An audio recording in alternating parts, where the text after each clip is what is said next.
আসসালামু আলাইকুম। আপনারা সবাই কেমন আছেন? আশা করি ভালো আছেন।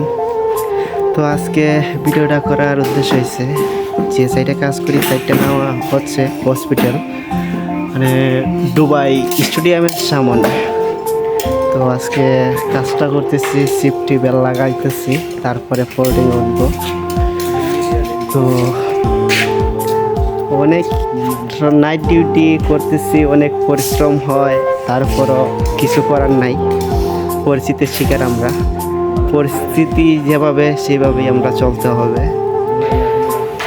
তো আজকে আমরা ছাদের মধ্যে ফাইভের টাঙ্কি চলতেছে, মানে J5-এর লাইন টানা হইতেছে।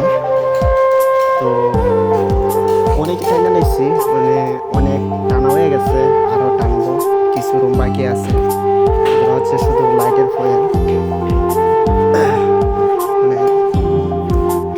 সাইট অনেক বড় সাইট, কিন্তু তারপরও অনেক চিল্লা হয়। সাইটের ফোরম্যান তেমন সুবিধারও না। আর সব দিকে যে কথা হচ্ছে, রুমটা যদি সুবিধার হয় সব কিছুই কাম কাজ করে শান্তি মিলে। আসলে পরিবেশটা যে জায়গায় আছি, পরিবেশটা তেমন সুবিধার না। তারপরও পরিস্থিতি লগে শিকার আমরা, ঠিক আছে। পরিস্থিতি যেভাবে, যে জায়গার যেভাবে সিস্টেম এভাবে চলতে হয়। এটা হচ্ছে আমাদের ফোরম্যান, মানে আমাদের উস্তাদি জামিল।